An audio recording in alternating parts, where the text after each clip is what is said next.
Welcome back, everybody, to the Nosebleed Sports Podcast. I am Chris Witt, and with me, as always, is Mr. Adam Schmidt. Adam, how are you today, sir? Not too bad. How about yourself? Not as good as LeBron James, who just signed a big 2-year deal with the Lake Show, going for number 2 in a row. Going for number 5, 6, number 6, number 5. He's going for number 5. 5. Number 5. Ring number 5. So he'll have ring number 5 this year, ring number 6 next year, and then go ahead and get one more than Mike. Year after that, I think we got 3 straight. I think we got a 3-straighter. Or is it 4 this year? No. He's got – oh, maybe that was – yeah, he just won his 4th. He won 2 in Miami. He just won his 3rd, right? No, he won 2 in Miami. He won 1 in Cleveland. Oh, that was his 4th. Yeah, this was his 4th. You're right. This was 4th, yeah. So he'll have 5, 6, and 7 coming up. Can't wait. Super excited. By then, little Bronny will be coming up, and maybe Bronny will get number 7 or 8 with his dad in the Lake Show. Will play with Bronny for 1 year, win a championship, and retire. That would be fun. I would enjoy that very much. So, on that note, before we get started, because we've got some NBA to talk, because the NBA's season is getting ready to start in like 10 days. And we've got, some college football. We've got, of course, our NFL picks, the Mount Rushmore segment, comedy. But to begin everything, Adam, you dropped a bomb on us last week. Let us know that you were positive for the COVID-19, and just checking to see how you're feeling today, bub. I'm feeling good physically. I'm feeling great. I mean, I never feel great physically because I don't exercise enough or eat right or any of that stuff. But I feel normal, except for I still have the taste and smell thing. I can't smell anything. And I can't, I might have like maybe 1% of my taste buds, because once in a while I can kind of taste the stuff, but for the most part, I still can't. Erin always said she could taste stuff that was really sweet or really sour. Everything in between, gone. Yeah, I can taste when something's like salty, I think. Because you feel the saltness, or you actually taste the salt? I think I taste the salt, I guess, maybe. But I mean, not that everything is salted, but when something is when something's very salty, I guess I taste it. I don't know why. But and something like really strong, like I can't remember if I told you this, but I got ordered some food and some like fruit, some mixed fruit or whatever came with it, and there was some I think it was cantaloupe, which I can't stand.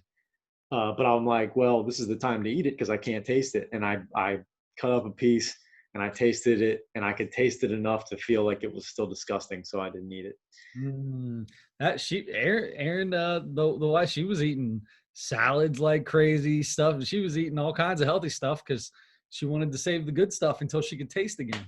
Yeah, I'm trying to do the same thing. And I talked to my doctor actually for a while. I usually feel like my doctor's in a hurry and has a bunch of people to see and stuff like that. But he was running late.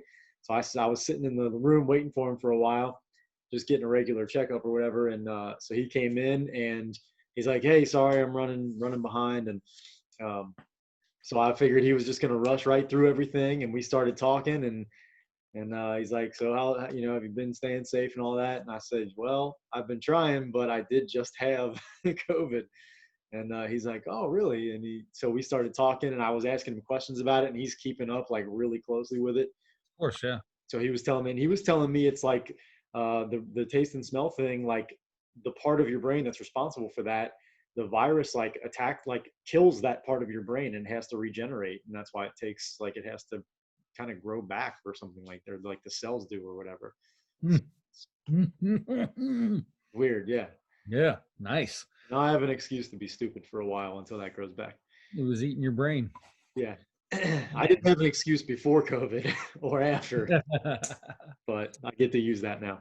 Well, it's good to hear that you're feeling just fine. We'll have you'll be getting yourself back into old Adam shape, Adam Schmidt shape before you know it, eating nothing but ice cream, cookies, and of course Skyline. Skyline. Yes. Of Yep. course. All right, so let's kick this thing off, man. You want to let's start off. We already started talking about the NBA, so let's start the show off with college football. You got me. Gotcha. All right, let me switch my brain. Oh, good luck. See if you can tell the virus to go to the other side for a minute. Change the channel. Yep. Yep, change the channel. Oh, good to go. All right. So, Ohio State. Yeah. Talk to me about what's going on with the Ohio State Buckeyes football team.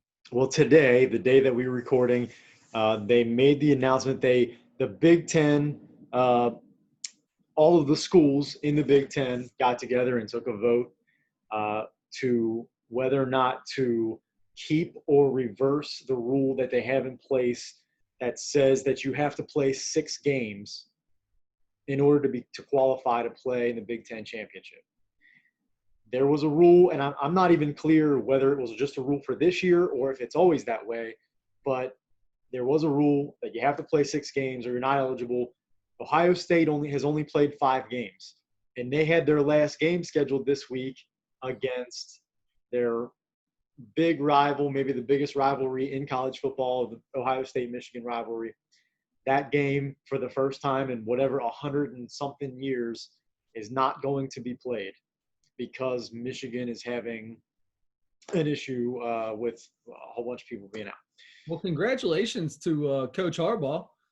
He finally has a year where he didn't lose to Ohio State, man. That's big time. Big time for you, bub. There you go.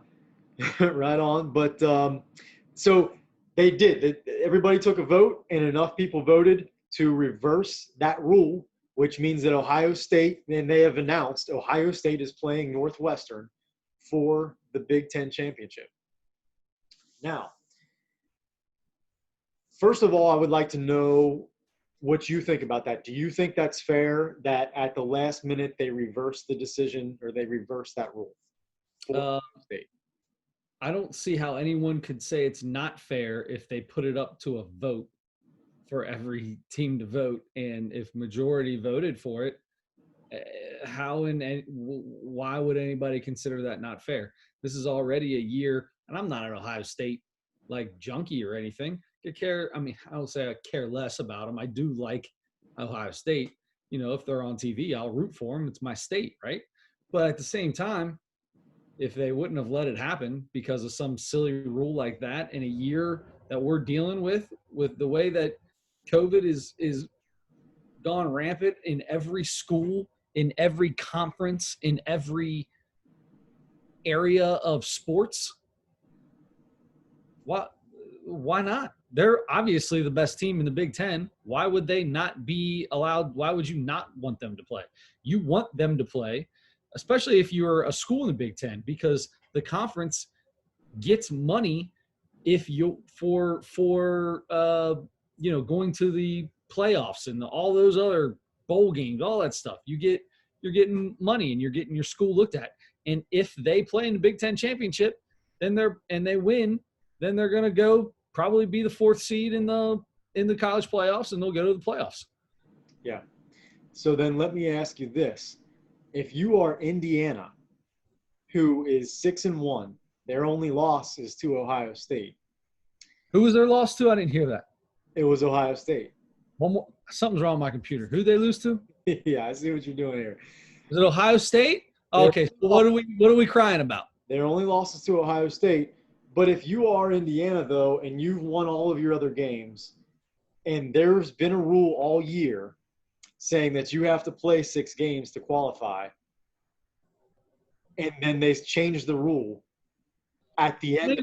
How many rules in every sport have been changed every single sport that has been played has had rule changes this year, specifically for games played. Major League Baseball changed their rules on how many teams would be in the playoffs. Major League Baseball changed like 15 rules this year. College football or NFL is adding a team to the playoffs, and it has not, and it doesn't matter how many games you play. Everything's going to be based on a winning percentage. That's how they're going to rank the next wild cards after the division leaders. So what's everybody making a big deal about? Is this really a big deal? Here's what I think the difference is this has been the rule up until the end where Ohio State makes it. Because the best team in your conference isn't going to be able to play. I think one game because of them, and 2 games they haven't been able to play because of other teams having issues. So that happens. I mean, how about feeling bad for Ohio State because it's partially not their fault that they weren't able to play some of those games too. So if I'm Indiana, I don't feel bad for Ohio State at all. If I'm Ohio State, I don't feel bad for Indiana. They didn't beat the brakes off of them, but they beat them. So there you go. That's the final answer to me. Now, if I don't know, it would be tough if I'm Indiana, and you know, so if they play Purdue this week, if they beat them, then they're 7-1. So a 7-1 team, and I know the head-to-head does mean, I think it should mean a lot, and it does. But there was a rule all the way up until the end, and now they're saying suddenly we're gonna skip you. I feel like Indiana should at least get a chance to play. Maybe they. I mean, I know they're split into divisions, and they're not Indiana in the East, and so is Ohio State, and Northwestern is in the West. But I feel like Indiana should have an opportunity to play, maybe because of the rule thing. Now, if Ohio State was 6-0 and Indiana ended up 8-1 or 7-1, and that was, you know, they qualified or whatever, then fine, done. But if I don't know, it just seems like we were under the impression that we did what we were supposed to do. Ohio State didn't get their games in, and I would, if I'm Indiana, I might say, I understand that Ohio State missed some games because their opponents were the issue. If there were any games that were canceled though because Ohio State had the issue, had too many people out or whatever, then I'm kind of like, well, you were 1 game short, and you guys weren't able to get 6 games in, partially because of yourselves, because you guys couldn't, you know. Because you couldn't keep a virus that's hit everywhere around the world. You couldn't keep it out. Like, everybody's getting hit with it. This is going on around the world. Everywhere is going on. So, and the other thing that you said was, if I'm Indiana and there's been a rule and then just all of a sudden they decide to change it, that's not what happened. You just told me they took a vote. The conference took a vote. But that's all of a sudden, and it's after the season. It's basically everything this year. Every rule. There's all kinds of rules that are being changed. The NBA was changing things as the year went. NFL's been changing things as the year went. Baseball changed things as the year went. The further it went, they had to make some moves. They had to change some things around. Well, we weren't going to make seven inning. All of a sudden, we're going to make it 7-inning doubleheaders. That just happened all of a sudden. Season, huh? They did that going into the season. With all these new rules for all these leagues happened before the season started. This one happened after the season was over to make sure their best team got in. But I don't understand why that's a bad thing. I honestly don't because they're number one, because they're only 1 game. If they were 4-0, if they were 2 games short, I think that makes a difference. They're 1 game short, and this last game wasn't because it was because of Michigan. It wasn't because of Ohio State losing too many people. But so I'm really not. I mean, Ohio State, and I think that's why I believe in their release explaining the whole thing, they said the vote was made based on the fact that the people that voted yes to overturn the rule believe that Ohio State is the best team or the best representative in the Big Ten East. Um, I would totally understand if I do think Indiana has some kind of a gripe, and I think it's okay for them to feel like they should get some sort of opportunity to play their way into that championship game. I don't know how they would do it exactly, but they played enough games and their only losses to Ohio State, and you see this all the time too, that teams play each other twice because they play each other during the season and they play each other on almost every conference that happens. And so maybe to get another opportunity, honestly, it would make more sense for Indiana to cancel the Purdue game and play Ohio State this week, I think. And then if they beat Ohio State, then I think then what? Now Ohio State's played the same amount of games. They both have one, or has the correct amount of games. They both have one loss, right, and it's been to each other. They split head to head, right?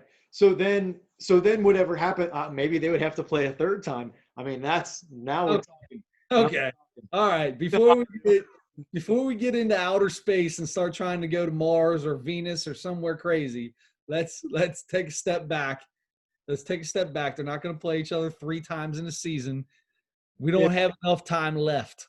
I also kind of wanted to see what I would call the Peyton Ramsey Bowl. Because Peyton Ramsey, the quarterback for Northwestern, was Indiana's quarterback last couple of years, and he left and he's a grad transfer, right.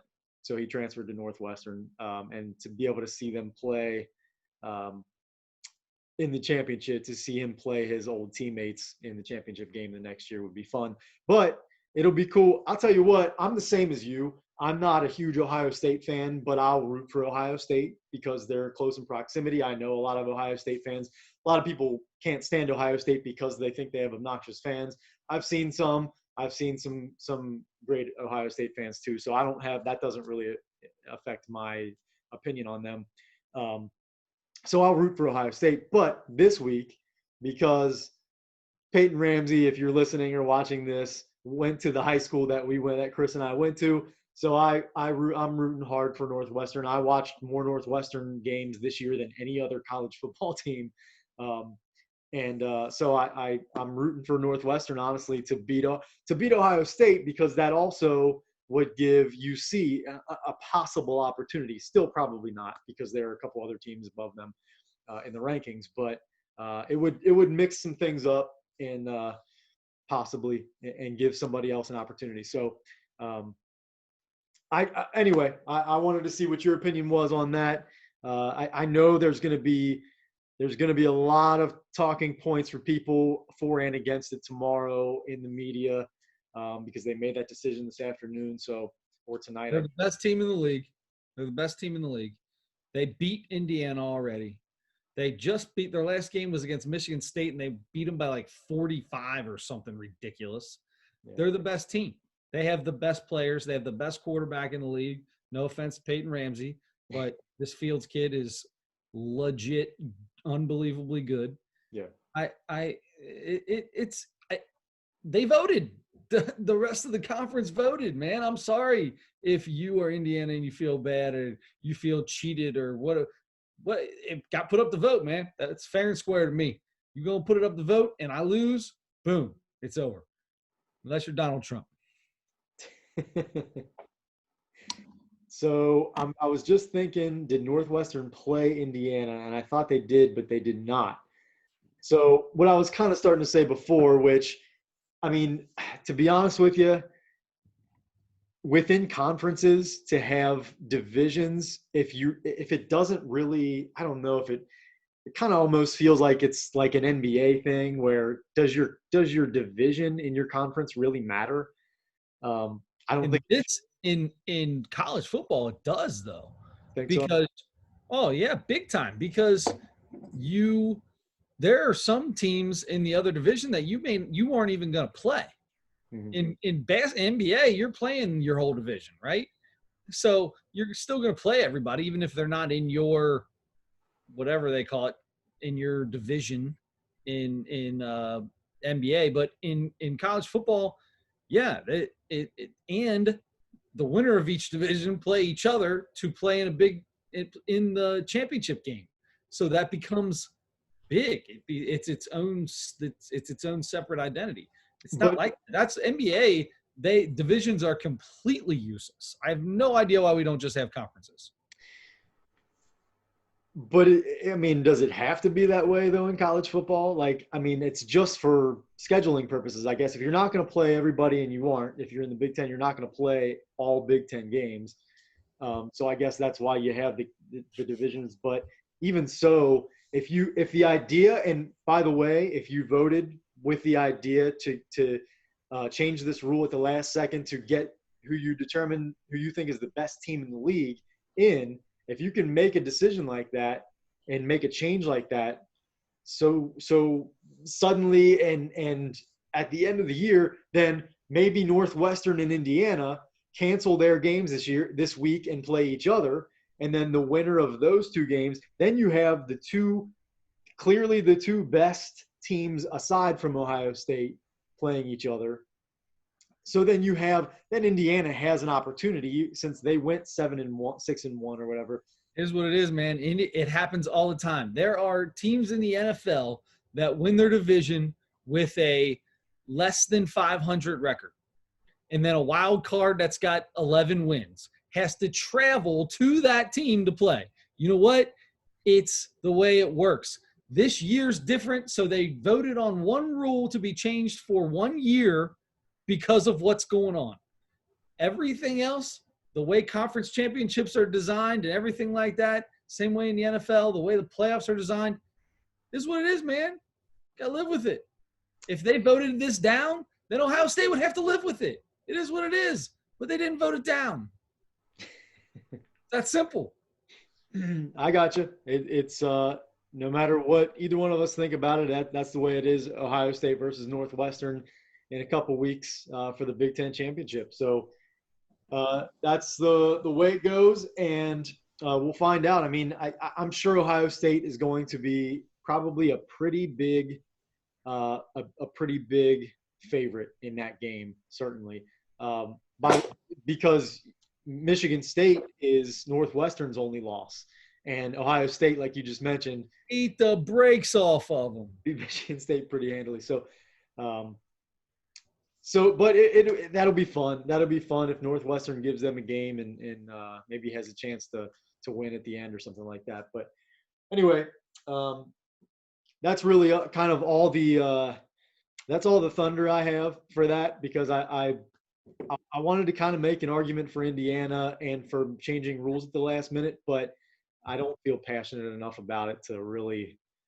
I'm glad you don't, because it's 2020. Like if this was last year and something happened where Ohio State did something and they couldn't get their games in, then yeah, I'd be like, tough malarkey, man. You screwed up.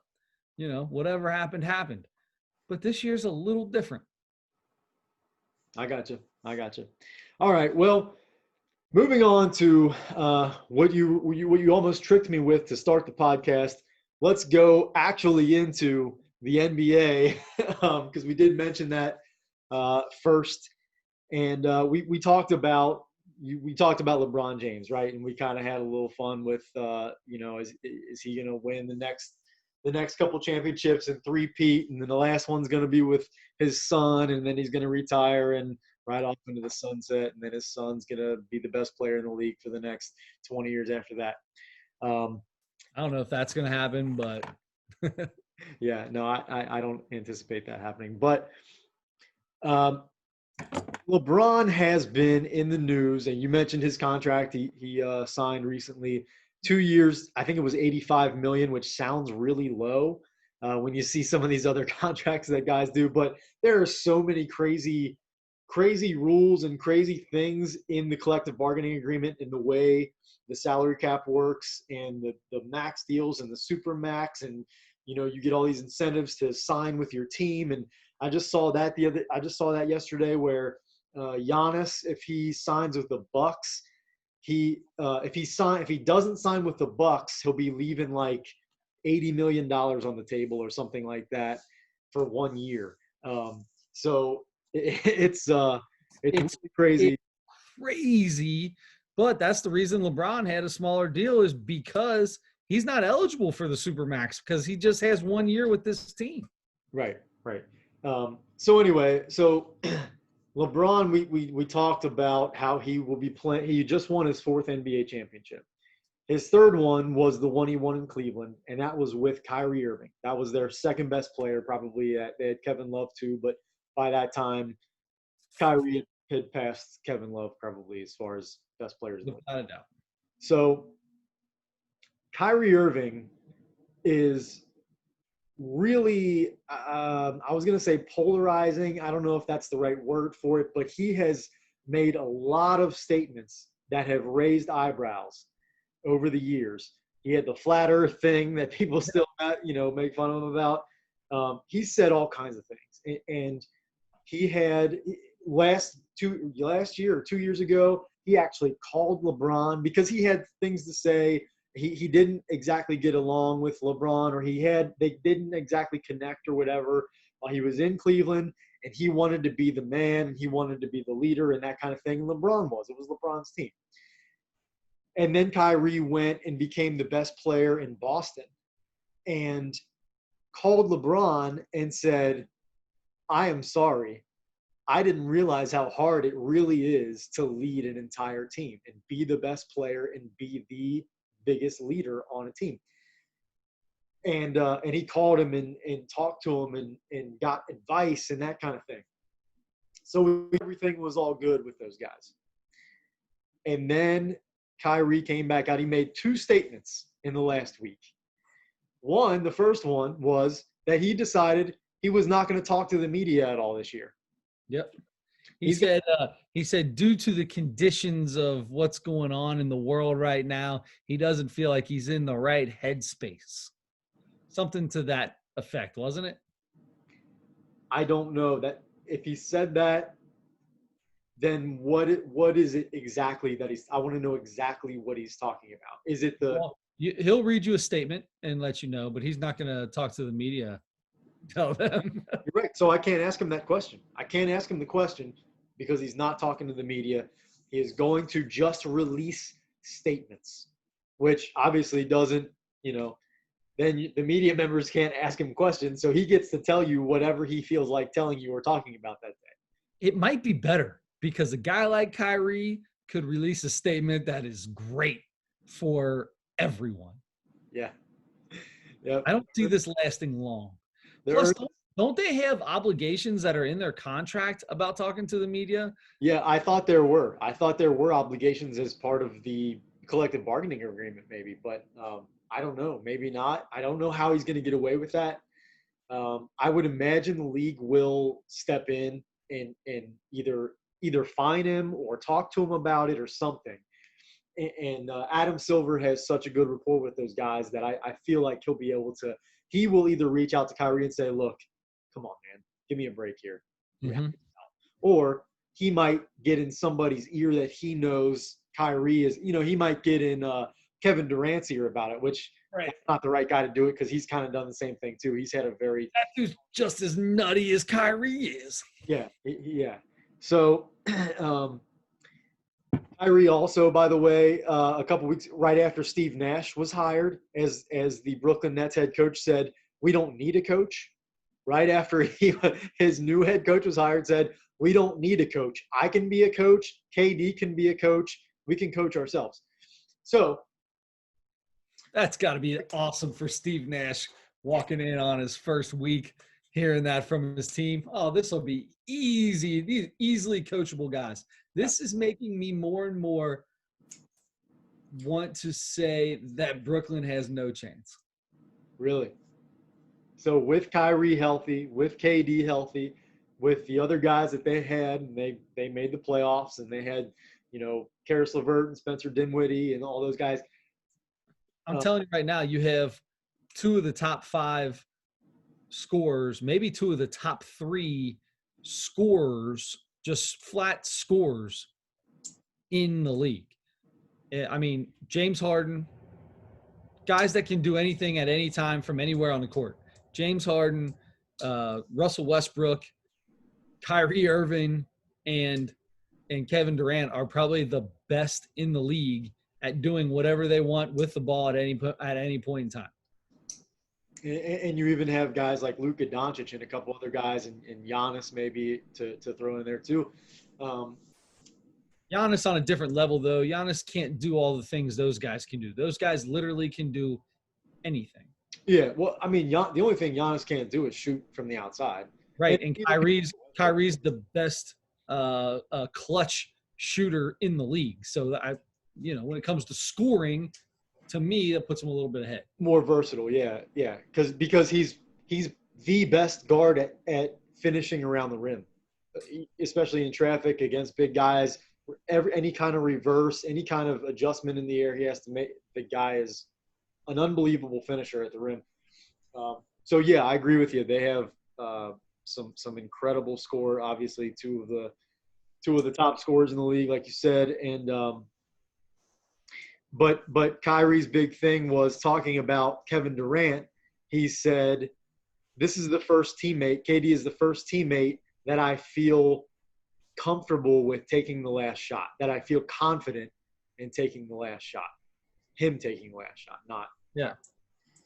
So LeBron, that got to LeBron, obviously, and LeBron said he was hurt by that. He said he was, because Kyrie is, Kyrie didn't say LeBron's name or anything like that, but LeBron knows he is Kyrie's best teammate he's ever played with. Yeah. And one of the best players to ever play basketball. So I can understand if I'm LeBron, I think I feel the same way. Yeah. Hold up, young cat. Hold up, young cat. This is a young blood, and that what he always said in Uncle Drew, all the Uncle Drew, the movie and all that. It was, hey, young blood.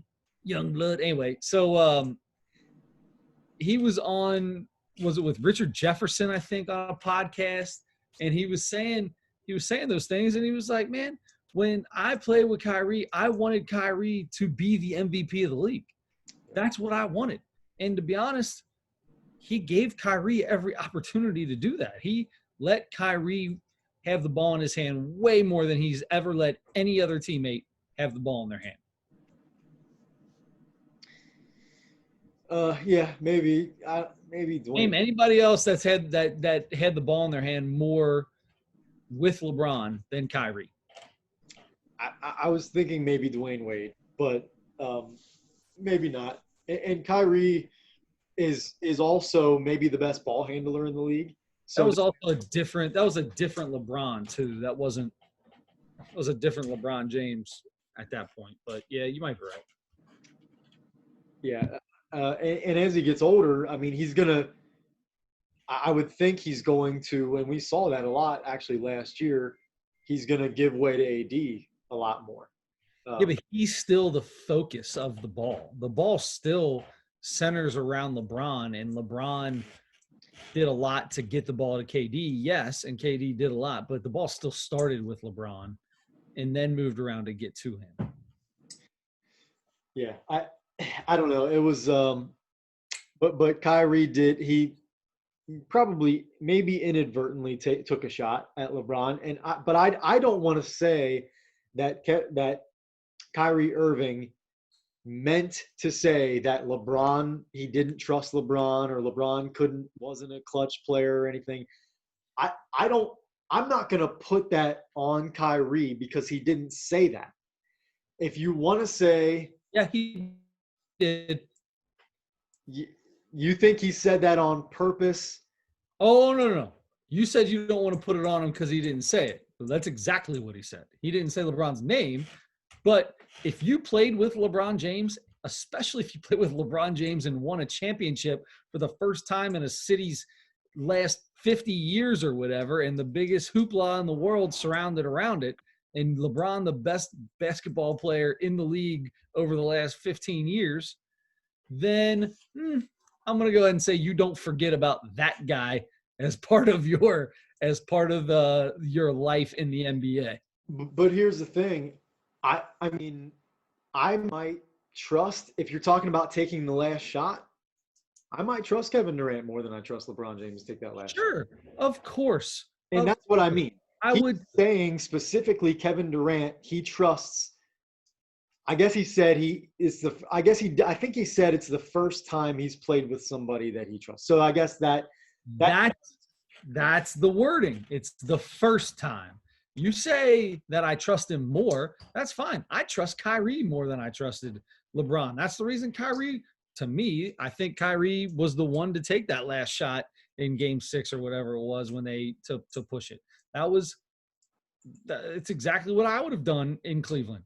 And yes, Kevin Durant's probably that next guy. LeBron's never been known as a clutch shooter. He's hit some clutch shots, a lot of them. But when it comes down to it, he's always had a little pass in his game where he'd get passive at those moments, or he did some or other things happen. But he didn't say, I trust Kevin Durant more than anybody else that I've ever played with. He said, this is the first time I've trusted somebody. Yeah. That's where it comes from. That's where it's at. You didn't trust LeBron at all with the ball in his hands at the end of the game. I mean, I have trust in LeBron James to take the last shot. Yeah. I just don't trust him as much as somebody else.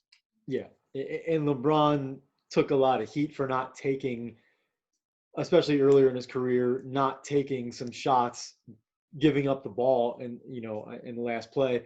And almost every time I thought it was the right play to make. And people would say that when LeBron was double and triple teamed at the end of games and he gave it up to a wide open player, just like same thing it just happened in the NBA Finals, that game that they lost, that last play, he drove the lane, got doubled, and kicked it back to a wide open Danny Green, who was standing all by himself at the three-point line. And Danny Green missed the shot like he missed every shot in the NBA Finals. Yes, he did. But LeBron made exactly the right play. But I think the difference was LeBron early in his career was getting all this criticism because he hadn't really made a clutch shot yet or very many. And he had since then. I think people have seen him make clutch plays at the end of games. And so I think people understand better now or give him a pass, I guess, if he passes the ball or makes the right play. And now he's known as the guy with probably the best basketball IQ on the floor every single time he steps out there. Mm-hmm. Because he a lot of times he makes the right play, whether you are a fan of, a ball dominant person or not. He's making the right basketball play. Now, not always, don't get me wrong, not always, sure. But he's also a superstar. So at some point in time, you do have to not necessarily force things, but take the game into your hands. But for the most part, he said it. In the beginning of games, I'm not looking to shoot all the time. I'm out here trying to get my teammates involved because I'm going to need them to knock some shots down when I do get double teamed later in the game. Yes, absolutely. Yeah. So it was interesting to hear that little back and forth. And LeBron really came off. And like you said, he was talking about how he wanted Kyrie to succeed so badly. And that's probably the truth. But LeBron had the time to listen to that and think, I'm going to come off real good. I'm going to absolutely this guy, and I'm gonna like take the high road, and in doing that, make him look even worse. Yep. Of course, that's what everybody. First off, he said all the things anybody else would have said. That is what you get when you're LeBron is an incredibly intelligent person when it comes to those kind of things. He knows what to say, when to say it, the right things to say. He is unbelievable at that stuff. Kyrie, not so much. So yeah, LeBron got a shot. He's going to take the shot. He's going to turn it completely around on Kyrie and make him look even worse. That's what you get for going at the GOAT. Don't go at the GOAT, man. You don't come at the GOAT. You come at the GOAT, you get the hooves.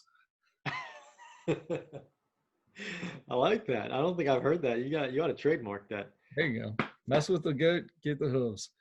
All right. So anyway, the second topic on the big three. Let's go with Mr. James Harden and the Houston Rockets. Yes, sir. Yeah, a lot of news coming out of Houston with James Harden. Now, just a few weeks ago, we started hearing that that James Harden and Russell Westbrook both kind of maybe wanted out of Houston, and it sounded like maybe because they were kind of done playing with each other after 1 year. Same thing that happened with Chris Paul and James Harden, and James Harden. And so Russell Westbrook was traded. Now it's just slipped my mind. How do I not? Russell Westbrook's one of my favorite players. John Wall. Thank you. Washington got traded for John Wall to Washington. So I just said the Bullets. The Bullets. Wow. Holy cow. Yeah. The Wizards. I've done that recently too. They wear those Bullets jerseys all the time. I know, and I love them. I love those Bullets jerseys. And I just watched the thing where they were showing a photo thing with Russell Westbrook, and he had the Bullets jersey on. That's what I was thinking of. I missed that. I got to check that out.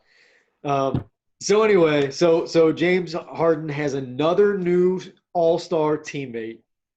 I'm not going to call John Wall a superstar anymore because he has to come back from a line of injuries here and prove it to me again. But he's an all-star caliber player, we know.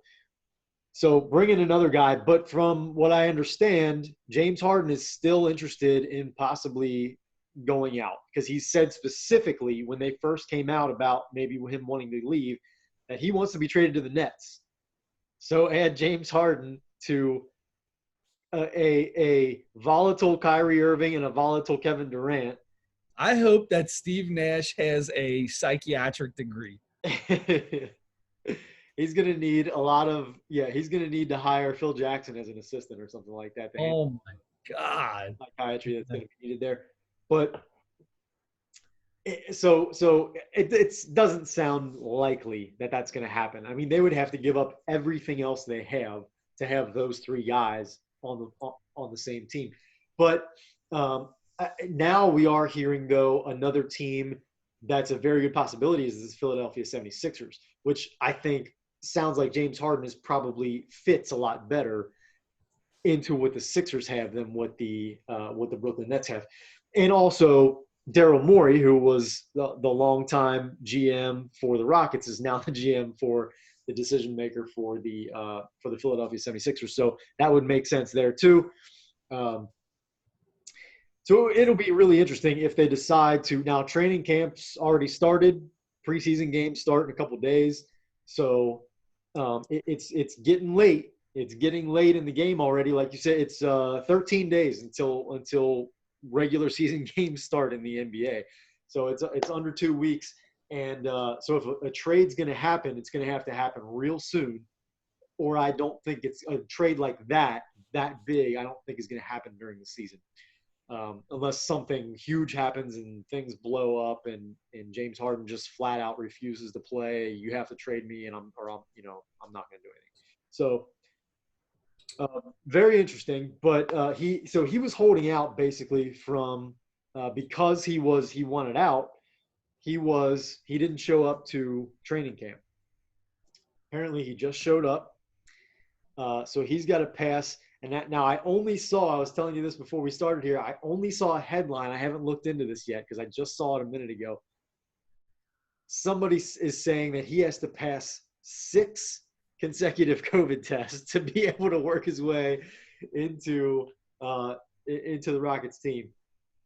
I don't know why it would have to be that many. I understand 2 or 3, but 6. Hey, you know what? I'd make the guy do like 8 because I'm gonna stick a swab up your nose twice a day for a week for the crap that you just put us through. He's at some rapper's birthday party in LA when they're supposed to be at training camp. they're talking to the owner of the team, and the owner's like, to be honest, I have no idea if he's even in Houston. I have no idea where he's at. You're making this team's life a living hell. It's going to be bad. It's going to end bad. This is going to end bad. You might be right. I wouldn't be surprised.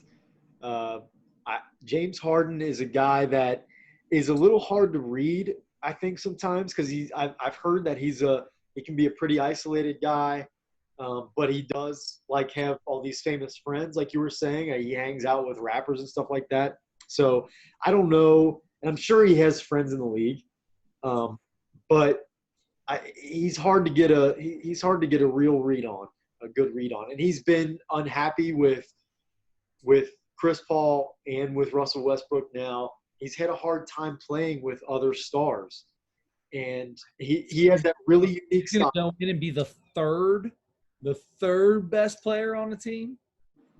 Maybe not. Yeah, at least second. Yeah, I don't know. He's just. It feels like after every single year that they have an incredible regular season, and he has another record-breaking scoring season and three-point shooting season, and they lose in the playoffs, and he has trouble with teammates or a coach or whatever, you're like, is James Harden a guy that can win a championship? Can you, as another star, on paper, this guy's the best scorer in the league, probably by far when Kevin Durant's not around. And probably even still, I still think James Harden is the best scorer in the league, even with Kevin Durant back, to be honest, for me. But if I'm another star, do I want to play with James Harden? I'm not gonna get the ball nearly as much as I'm used to. He now has a history of losing in the playoffs and kind of disappearing a little bit sometimes. I don't know. It's really strange. I think you might be right. We might be seeing the end for James Harden in Houston, and then we'll see what happens, whether they pull off something for Brooklyn, whether he goes to the 76ers, or whether it would be fun to see something surprising that nobody is thinking about or talking about. But I don't know. James Harden is another one. Talk about Kyrie being a tough guy to fit in places for some reason. James Harden seems to be the same way. Yep. All right.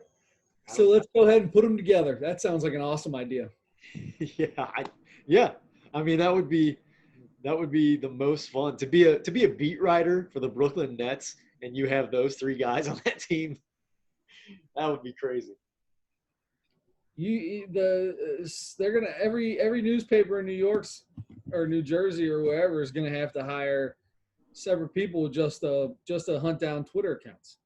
Yeah, that's gonna be really fun, man. I'm getting excited by the second as we're talking about the NBA season coming right around the corner. I can't believe it. I keep saying it. It still feels like the Lakers just won the championship.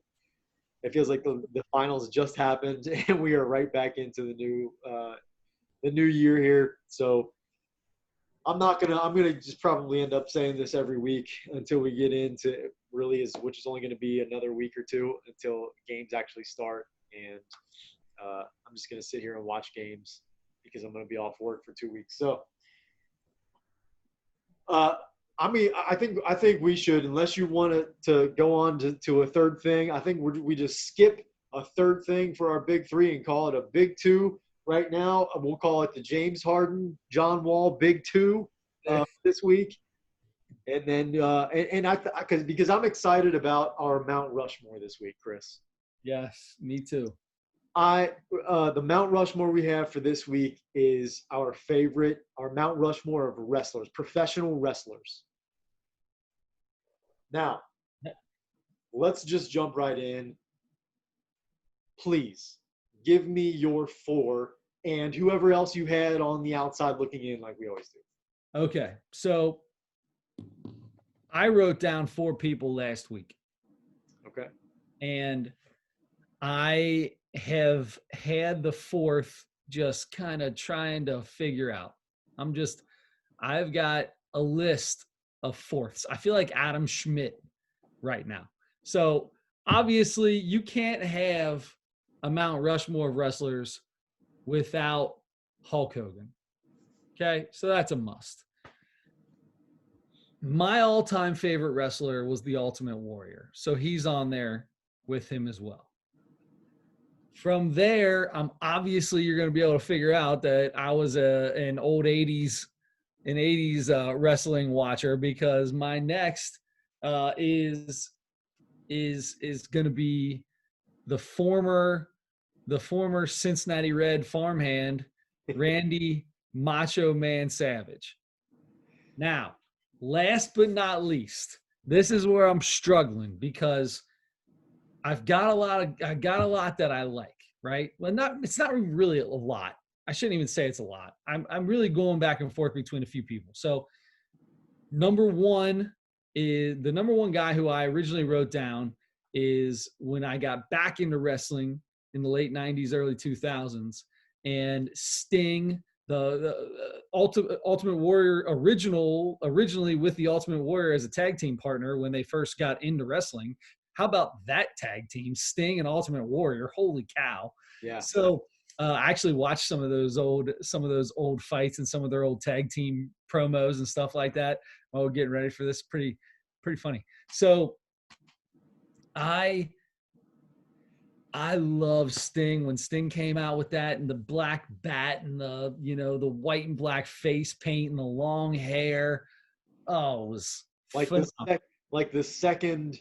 almost like the second generation of Sting or something like that. It was really the third, because the first generation of Sting was with Ultimate Warrior as a tag team, and then he became Sting with the bright tights, the flat top hair, and the just on the sides face paint, different colors all the time, but usually bright colored. Then the third Sting, which is the one that ended it all, which was the black Louisville Slugger, the long trench coat, black tights. So anyway, that being said, during that same era, I was one of the biggest Goldberg fans you'll ever find in your entire life. Yeah. Me and my dad we love the Goldberg, Mr. Goldberg. So did I. So, and then of course, this is my issue here. So the third person that I'm putting in there is, how can you not put Ric Flair on the Mount Rushmore? So I've got to pick between my two of my favorite wrestlers and one of the greatest all-time wrestlers in history. And to be honest, Adam, I've been struggling for the last few days. Every time I talk about it, I start thinking of somebody else. And on the Mount Rushmore, because it's the Mount Rushmore, I am putting the woman stealing, the limo riding, steal your wife, woo, Ric Flair. Okay. Oh, so okay. Hulk Hogan, Randy Savage, right? Yeah. Ultimate Warrior, and Ric Flair. Okay, I got you. Yep. So I'm glad that you mentioned Ric Flair. I feel like Ric Flair would be on most people's Mount Rushmore. I know how you feel about Ric Flair before you even say anything. Do you? I think so. I feel like Ric Flair was so overly dramatic and so over the top with his stuff that you probably didn't like Ric Flair. I was never a Ric Flair guy. I don't know. I don't know why really. Maybe it was. I just didn't like his gimmick or something. It was just too weird to me, or I don't know. For the reasons that I think that everybody loved him, I don't know. I guess maybe those are the reasons that I'm not crazy about him. But for some reason, he just never clicked with me. I just could never be a Ric Flair guy. So I didn't even put him on my list, but I'm the same way, man. I wrote down two automatics for me were Hulk Hogan and Ultimate Warrior. Those are my two favorite all time. And it's tough when you get as you get older and there have been so many documentaries and stuff and shows about these guys and we see more and more now behind the curtain and see interviews with these guys and other guys that they their peers, and it's really neat to see those things, but it's hard because like I've heard so many bad things about the Ultimate Warrior, the real guy, Jim. I forget his real name, Jim something. All of them. There's bad things about all. They all seem like horrible people. Not all of them, but yeah, a lot of them. Okay, most people, most other wrestlers hated Hulk Hogan. Really? Oh, there's a ton of them that shoot on Hogan all the time in these interviews, talking about how he'd come in all pissed off and he'd walk in and tell them what they were doing, and there was no, if McMahon wanted him to lose, he would just come out and go, "I'm not losing," and then he'd fight with McMahon until he said, "Okay, fine, you win," and then that would be the end of it. Yeah. Okay. But and Hulk Hogan was like the guy. It was my first favorite wrestler, and he was just incredible. The Ultimate Warrior, and then the third guy I went ahead and wrote down is Stone Cold Steve Austin. Oh, I love Stone Cold. Yes. It was when I think you and I were similar in that, like late 80s, early 90s, we're kids, huge into wrestling. We talked about the last week during our our favorite childhood toys thing. We talked about all the different kinds of wrestlers we had, the figurines and everything. We would play wrestling, and I got to be so and so, and I'm so and so, and you do the moves, you do everybody's finishing moves and all that kind of stuff. And and if you're Ric Flair, you do the woo, and if you do Hulk Hogan, you rip the shirt off and all that. And you wave the hand and listen to the crowd, right? Ultimate Warrior, grab the ropes and get your power from the ropes. That Ultimate Warrior sprinting to the ring and getting in there and shaking the ropes and just like acting like a maniac. I love that. I got so much energy from that every time he did. So, but I have Hulk Hogan, Ultimate Warrior, Stone Cold Steve Austin, and Stone Cold was that guy. That's what I was gonna say is. I kind of like had a period of 5 years or 6 years or something like that where I think I was a little either wrestling was changing and it wasn't as good for a while, or I just didn't pay attention to it as much or something, maybe when I was becoming a teenager at first. And then I think we both got in like 98, 99, 2000, somewhere in there. And when it really started changing, I think they call it the Attitude Era. And like WWF got real big. WCW was huge then. Like they were like actually rivals then. Because I think for a long time the WWF was kind of the higher tier. And then WCW made some changes and got some really good wrestlers. Brought in Goldberg and brought in a bunch of guys. And Sting was in WCW for a while. And they were right there. They were kind of neck and neck. And they both had their shows on Monday night. So you had to decide which one you were going to do. And yep.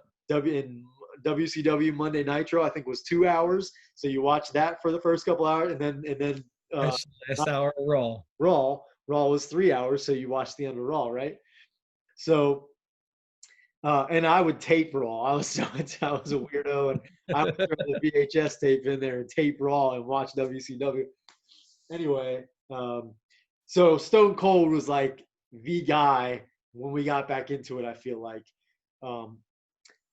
So Stone Cold, a bunch of guys. Undertaker was from a long time ago, and he actually is just retiring now. Yep.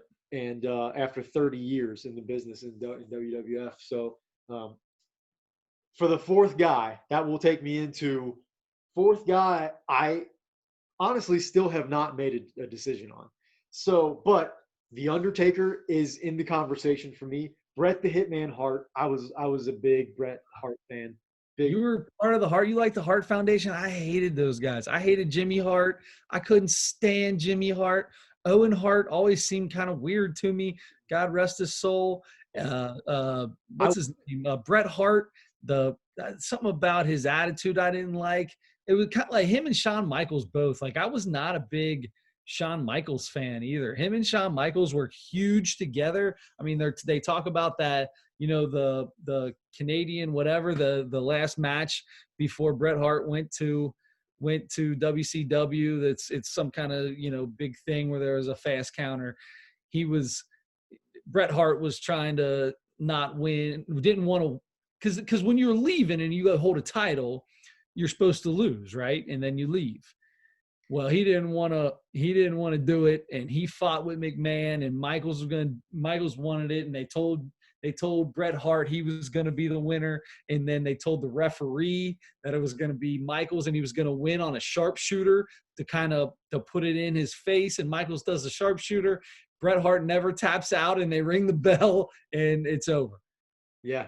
And that was, I think, in Calgary too, where Bret Hart was from. Right. In Bret Hart, the Calgary something. I can't remember what they call it, but the whole, and then he went WCW and he sucked over there. It was so, I don't know. I was never a fan of either of them. I liked Shawn Michaels a lot too, but I mean, I liked Shawn Michaels first when he was part of the Rockers, because the Rockers were one of my favorite all-time tag teams. And then, what was that guy's name? Randy, Marty Jannetty was his name. Marty Jannetty, not right. Marty Jannetty. So I liked Shawn Michaels a lot when he first was getting big, and then I think he was kind of a heel for a while. That's the other thing is it was always so hard for me to root for guys that were heels, and there are guys who were both at one point in their careers. So most people had gone both ways. Yeah, most of them. Even The Rock was a heel for a while. I mean, thank you for mentioning him, because he's on my list. I almost put him on as the fourth. So you had Bret Hart, I had The Rock, I had Goldberg, I said Undertaker, Mick Foley is another one. Definitely Macho Man was like, when we first mentioned it last week, he was like, I said, Hulk Hogan, Ultimate Warrior, Macho Man. That's what I said. Those are the first three I wrote down. Yeah. So, but as I was thinking about it more, I put, you know what, Stone Cold I just loved so much. And then, so I kind of took Macho Man out because I started thinking about all these other guys. And another guy that I wrote down, there were so many guys from back in the 80s and 90s that I loved. The Mr. Perfect, who was kind of a heel for a while, so it was hard for me to put him on the list too. But he was like, and that's the thing with like Bret Hart, Shawn. You like Kurt Hennig? Kurt Hennig, yeah, Mr. Perfect. So those guys, I think I liked them as wrestlers more than I liked their personalities. I think those guys were three great wrestlers. So I did not put Kurt Hennig on this list, but he's another guy. Brutus the Barber Beefcake, Big John Studd, Hillbilly, all the classic guys for us. Jake the Snake. Jake the Snake was the last guy. I was getting to that. Jake the Snake was the last guy, and he was the one I was thinking, if this is favorite, I was glued to the TV more than when Jake the Snake wrestled, because he had that giant snake in his bag. I'm terrified of even tiny snakes, but he had this enormous snake, and I was always like, oh my, I mean, I was like, whoa, when he brought that thing out, he would beat somebody, pull that thing out of the bag and just lay it on top of them. And I'm like, oh, and it's slithering all over a guy's face and all over their body. And I'm like watching, I'm like, oh my God, is it going to bite him? Is it going to eat him? It was so fun. And then to hear that guy's real life story, in recent years, he was scared to death of snakes. Yeah, he wasn't really, because if he was really scared of snakes, he never wanted to hold the snake, never wanted to. And then it became a thing where he got used to it, obviously. But and then he, the match nobody will ever forget with when he tied Macho Man up in the ropes, and the stories he tells about that are, if you've never heard that, if you can listen to Jake the Snake talk about making the snake bite and left it on there. I mean, that snake was on there for a long time on his bicep. Yeah. Greatest story ever. He was trying to wiggle it off. Yeah. He was trying to pull it off of him. Yeah, it's an amazing story. And that's like doesn't even scratch the surface how messed up that guy's life is. I think we've even talked about it on this podcast because I'm just so blown away. If you listen, he was on Joe Rogan's podcast like a year and a half, 2 years ago or something like that. And it's like 3 hours long, and he tells all these stories and how he was abused and raped and stuff as a kid, and he watched his father do that to his sisters, and his stepmother did it to him, and it was like he went through the craziest. And he had so many problems with drugs, so bad. The guy shouldn't be alive, to be honest. I mean, I hate to say that, but he tried to kill himself several times, and he was on his deathbed and basically dead several times, and just keeps coming back. And now I think he's clean. But amazing life, amazing story, that guy. So if you find that Joe Rogan podcast, if you're listening to this, and if you're interested in that story, but for that reason, I almost want to put Jake the Snake on there. But so I have to make a decision. I've got Hulk Hogan, Ultimate Warrior, Stone Cold, and I'm going to put Macho Man on there. I'm a sucker. I'm such a sentimental guy. And now it's been so long since I've watched wrestling. That's like Stone Cold is a classic to me now. Undertaker is a classic to me now. But the true classics, the Hulk Hogans, the guys that were on top when we first started watching. When the WWE first started, when WWE went cable network and started going on TNT or TBS, whatever it was in the beginning. USA. There you go. When that all first started back in the 80s, when they took a, and it wasn't just, you weren't just watching whatever region you lived in. You weren't just watching that. It was the WWE had their own wrestlers, and that's where they wrestled. And you got to see that. When that started is when we were kids, and it couldn't have been any better. I'm sorry. Yeah. I know USA was what Raw was on, I think, for a long time. Right. So that's what I was thinking of, but it may have been. I mean, I think they showed like the Saturday morning stuff, and they had the Saturday night main event, and I think they had another day or something like that. Those I think were on weren't those on like NBC, or weren't those on a major network? Yeah, might have been. Yeah, might have been. Yeah, but you're right. When that started getting real big, way back then. In the very beginning of the WWE, WWF pay-per-views was then. I mean, that's when all those started. Mania and SummerSlam, the Royal Rumble series. Yeah. Yeah, those are my favorite days of wrestling. You know, that time in my life. Those are all my favorite things from that time when I was, from 5 to 12 years old or something like that. Yep. So anyway, that was fun. We had a very similar Mount Rushmore there. Yeah, we had 3 of the 4 were exactly the same. Yes. And it's funny because I don't think you mentioned Stone Cold, and I didn't mention Ric Flair. I didn't have him on my list. So our fourth are the guys that were different were like that. So, all right, it is time to make our picks as we do every week. Our NFL picks against the spread. The spread being whatever the spread shows on Wednesday evening each week on the ESPN app. Now, I have mine ready to go. I don't know if you want to have a chance to look at them, or if you just want to make them. If you want to do them now, you want me to Let's go over last week. What happened? I was up by 2. Right. What's going on now? You're right. Oh, man, last week. Oh, boy. Oh, boy. Okay. I went 1-2. You went 2-1. You picked up another game. Yes. Let's go. All right.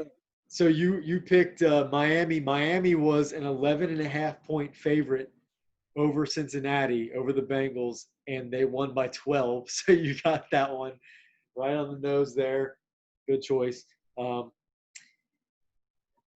so anyway, you're 16-17 on the year. I'm 13-20. So moving into week 14 here.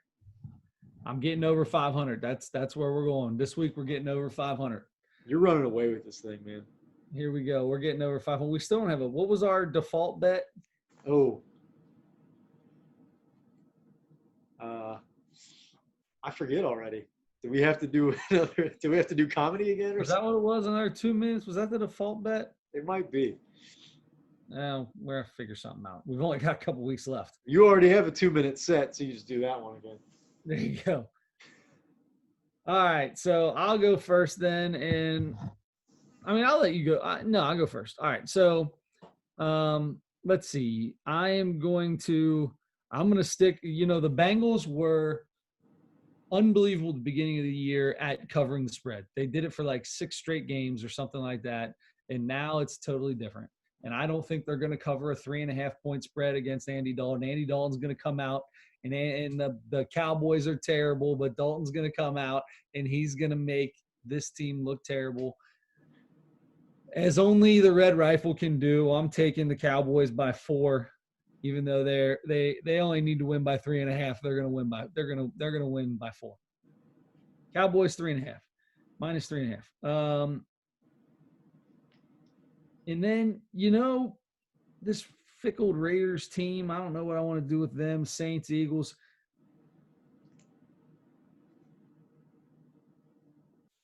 All right, so here's what I'm going to do on my next pick. Where are my – okay, the Cardinals. Ooh, Arizona in New York. That's going to be a really good game. Arizona minus 2. You know what? I think this is a extremely close game, so I'm not going to bet that game because I don't know what's going to happen. How do you rate the A for Arizona? The Buccaneers. I'm going to take Tampa Bay minus 6.5 at home against the Vikings. Okay. And then last, and of course not the least by any means, I am going to take –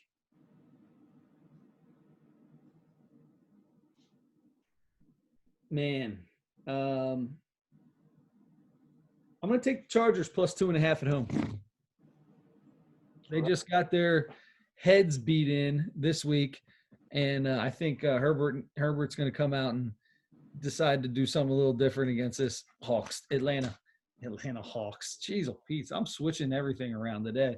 This Atlanta Falcons team. All right.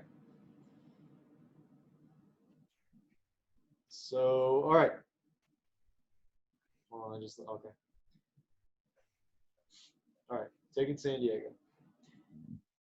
All right, so I have the Seattle Seahawks are a 13.5-point favorite at home against the New York Football Jets. I'm taking Seattle. They should blow them out. I think they should blow the Jets out. So I've got Seattle there. I am taking – so Baltimore is make sure I have that right. Baltimore is a 1-point favorite in Cleveland. Yeah. On Monday Night Football. And I am taking the Browns at – Whoa! I'm taking the Browns. Wow. To at least cut. I mean, they'll have to, unless they tie, they will have to either tie or win the game outright. So I'm taking Cleveland there. And then I'm taking a similar game, but I'm going to take the other team. I'm going to take Minnesota as a 6.5-point underdog at Tampa Bay. I'm taking Minnesota there. All right. So there we have it. We have 3 different teams this week. So if I go 3-0 and you go 0-3, we will be tied. Sounds good. Not holding my breath on that. I wouldn't either. But the way we do things, now that I said that, that's probably what's going to happen. So, all right. So let's get into the last but not least, man. Probably one of my favorite things to do. The comedy segment of the week. This week, we watched Larry the Cable Guy's new Netflix special. Yes, sir. Called Remain Seated. Larry the Cable Guy. We kind of set it up last week if you listened, but I feel like he's been missing for a while. He's just not been, I don't know. I just haven't seen anything from him in a long time. Maybe I just haven't followed his career closely, but you know how big it became I feel like there's a niche that he has. It's a certain audience that he usually plays to, but that blue collar comedy tour got so big, whatever it was 20 years ago or whatever it was now, got so big it almost was kind of crossed over to mainstream. Like a lot of people that wouldn't normally watch those types of comedians watch that stuff because it got huge. We talked about it. I thought Larry the Cable Guy was easily the funniest of the four of those guys. So I actually did like him. I never saw that movie. Did you ever see that movie that he starred in? It was something, he was like the health inspector or something like that. I forget exactly what it was called. No, I've seen all the Lightning McQueen movies, Cars movies. Oh, he's Mater. That's right. That's it. I've never seen the Cars movie, so yeah. But yeah, you're right.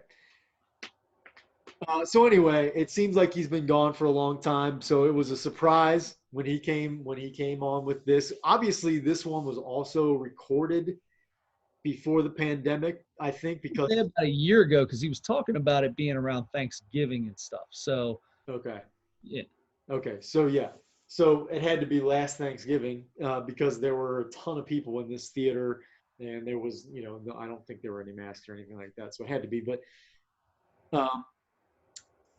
I thought that I'm just going to jump in and go first. Sorry, I don't mean to do that, but yeah, actually, yes, I do because I'm doing that. But I liked it. I liked it. It was I feel like he's good at, they say, I think I've heard all good jokes come from the element of surprise.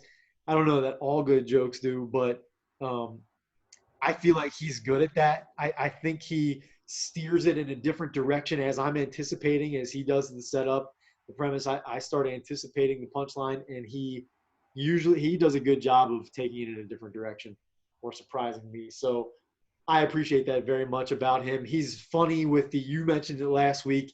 He turns up the accent, kind of the country accent or whatever. If you do see him in real life talk as like not on stage or whatever, he's got a little tiny one, I think, but it's not nearly as thick as that. But it works for him. I think he does that, and it's funny to hear him say that. The way he says the words that he uses those country slang terms and stuff like that, and he makes his own up and that kind of thing. So he's really funny with his accent. Yeah. Yeah. I think he only said "get her done" a couple of times.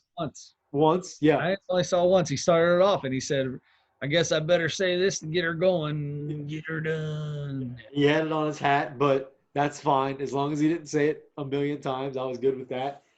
I thought I thought his jokes were mostly really good, and I thought it was pretty funny. I mean, it didn't blow me away like a Chappelle or a Kevin Hart or a Chris Rock or who, a George Carlin or whatever. But it was funny, and I liked it. So I gave it a 3.7. What'd you think of it? So I'm going to tell you this. I kind of forgot how funny Larry the Cable Guy was, Yeah. right? Because he's done so many weird things since, and his persona seems out there, like too much, maybe. I kind of forgot how funny he really was. So I went back and actually watched the Blue Collar Comedy Tour, Larry the Cable Guy segment again as well. And you might be right. He probably was the funny. I mean, Ron White to me was the funniest, but I'm biased because I love Ron White. So yeah, he probably was the best one on there. So that being said, the thing I like that I have a terrible mind, right? My mind is horrible. I can't remember things. I like some people can remember, some people can I've got a buddy who I play golf with all the time. And he can tell me what I did on the third hole 5 years ago and, where my ball was when I putted and what it did and all this kind of stuff that I did. I didn't, and I didn't even know I ever played at that course before. That's how my brain works. Guys like Dimitri Martin, Mitch Hedberg, Larry the Cable Guy, and it's so weird to put him in with that, but it's just so many jokes in the same 1 hour thing, right? It's just joke after joke after joke after joke. Some one-liners, some stories. Those guys were more one-liners, where Larry the Cable Guy throws a story in too, but it's still a lot of just one. I don't know how these guys do that. That is insane to me. If I was going to be a comedian, I would have to tell about 5 stories in the span of an hour and have a bunch of jokes inside the stories, but I'd only be able to get to that. That's about it. That being said, I really enjoyed it, man. I was the same thing, the element of surprise, right? He taking it one way and then he says what he says about Walmart somewhere else. I found myself laughing a lot. I'm giving him a 4.2. I think it was really good. Wow. When I'm laughing, the jokes may not be something I could really ever care about or relate to, but if I'm laughing the whole time, dude, you did it, man. You win. You did great. Yeah. Yeah, and I think I'm going to go back and watch it because I'll have to admit that I watched it and I paid close attention to the first 15, 20 minutes, and then I had to do I was trying to do something else while I was watching it. And I think I got a little too distracted with whatever else I was doing. I forget what it was now. But so I am going to go back because I think if I rewatch the second part of it, I think I'm gonna get more out of it. He really is funny. And it's, for some reason, I thought it was all real, like PG humor stuff. No, man, he get a little raunchy too. I love it. I had a good time. I laughed hard. It was fun. It was unexpected. I wasn't expecting to like that as much as I did. Yeah. Yep. I was interested to see how it was going to go because I felt like it could have gone either way. I felt like it could have been really good, and I was going to be, that's what I was hoping for, is I was going to be pleasantly, not necessarily surprised, but man, I haven't seen him in a long time, so this is a treat because he's still really good. Or this guy's a lot older now. He might, we've seen that with plenty of comedians. They get older and they get, they have families and they have more responsibilities or whatever happens. Or they get, rich, they get tons of money and stuff like that, and things change and they're just not quite as funny. Right. That hasn't happened. That has not happened with Larry the Cable Guy. He is downright funny. That dude, the closest that guy came to being full of himself was when he was talking about his wife and his money and all that stuff. Was about as close as he ever got to being full of himself, and it turned right back around and making fun of himself. So yeah, good for him. I love that. Yeah. That was really good. So, having said that, you have. I need 2 things from you. I need a Mount Rushmore for next week, and I need a comedy. Oh, Mount Rushmore, man. Woo, boy, I'll start with the Mount Rushmore. So we need to do a Mount. There's so many that it could be so easy, but I like to get a little off the wall, right? Do it. So we've done off the wall twice now, so maybe I go back to sports. So you're saying off the wall? Are we doing Michael Jackson albums or? I guess that would have to be on there then, wouldn't it? that would be one that would be on. No, I am going to say I want to know. Man, I'm so tempted to say greatest middle relievers of all time. Wow. I feel like Scott Sullivan belongs on that list. That would be hard. Jesse Orozco, Scott Sullivan. Yeah. 2 other people you never heard of. Yeah. Scott Scudder and Tim Burgess. There you go. right. So enough with naming a bunch of no names. Let's go with Mount Rushmore of,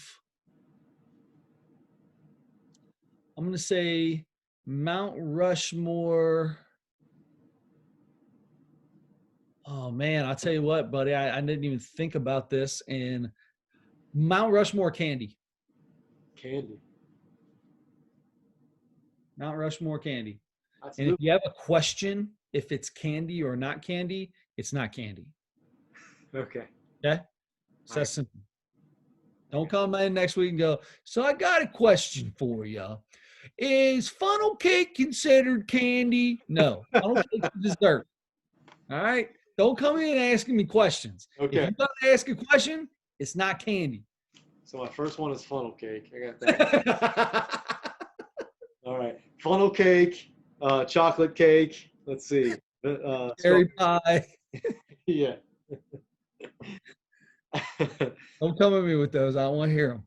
I see. What's funny is I think we do the same thing here. But as soon as we announce what the Mount Rushmore, decide what the Mount Rushmore is going to be, we immediately think of the first one or two or three jump into our mind right away, right? Yep, absolutely. And then that might change, just like the wrestlers did.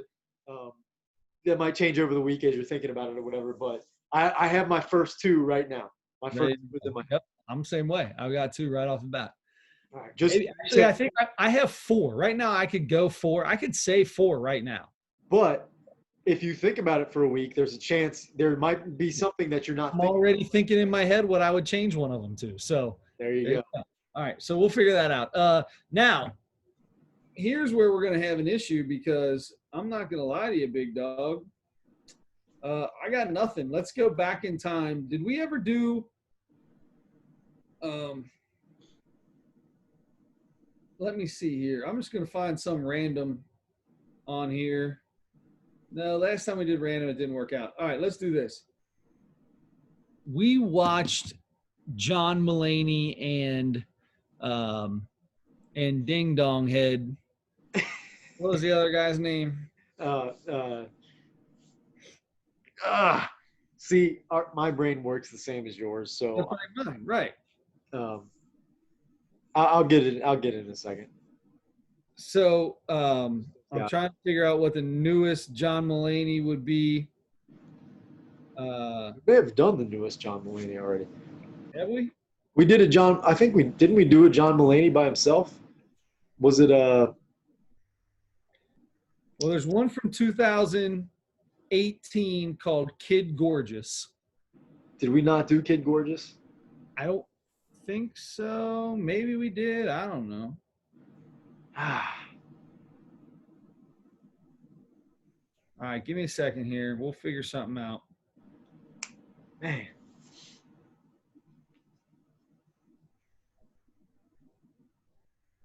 Man, we've already done all of those. Yeah, we've already done all those, so that's not going to do us any.